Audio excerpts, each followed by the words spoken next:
बिस्मिल्लाहिर्रहमानिर्रहीम अस्सलाम वालेकुम। अज मैं बनाने लगी हाँ गजरेला।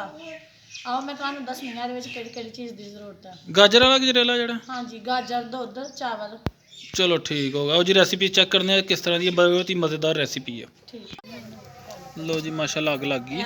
सब तो पहले ये कलियां गाजर पाइया मूली कंडा, क्योंकि इन्हें अपना भी पानी छड्डना ते फिर ਇਹਦਾ पानी सड़ेगा ना, फिर इन्हें भुनना। सब तो पहले अग ते चुल्हे ते रखा दिता गया जी माशाल्लाह। काम साडा हो गया वीडियो दा स्टार्ट। माशाल्लाह ਇਹਦੇ ਵਿੱਚ बिल्कुल पानी खुशक होएगा, फिर ਇਹਦੇ ਵਿੱਚ घी पा के भुनना। लो जी, लो जी माशाल्लाह, इसमें घी डालने लगे अभी। इसको अभी अच्छी तरह भून लेंगे हम। वेरी गुड माशाल्लाह। गाजर ते भुजी गई है, हुण ਇਹਦੇ ਵਿੱਚ पानी पाना है।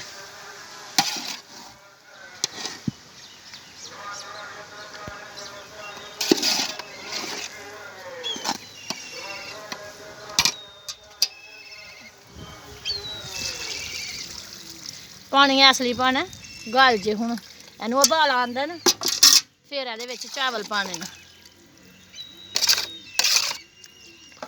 हुण चीनी पानी है।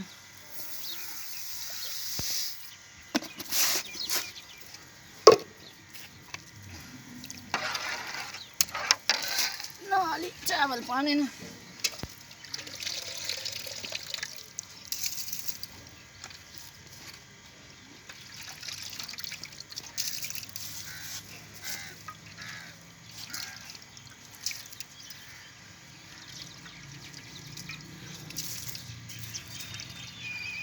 ਹੁਣ अच्छी तरह अग लाई जानी है ते लाई जानी है। जदों चावल ते गाजर चंगी तरह घुल जाएंगे, फिर विच दुध पाना। जी माशाल्लाह तकरीबन मेरा ख्याल तैयार हो गया। नहीं, हले दुध पाना जे। दुध पाना है तकरीबन 2 किलो दुध है। लो जी दूध भी इसमें डाला जा रहा है माशाल्लाह।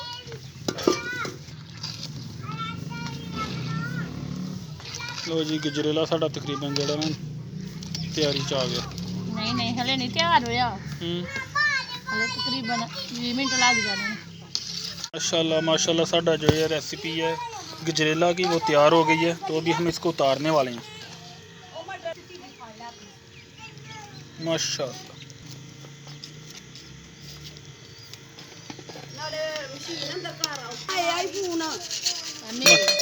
मेवे भी पाए जा रहे हैं जी माशाल्लाह। गजरेला अभी गर्म है, तो अभी इसका टेस्ट मैं वैसे चेक कर लेता हूँ कि कैसा बना है। जैसे जैसे ये ठंडा होता जाएगा और भी ज़्यादा मज़ा आता जाएगा इसमें।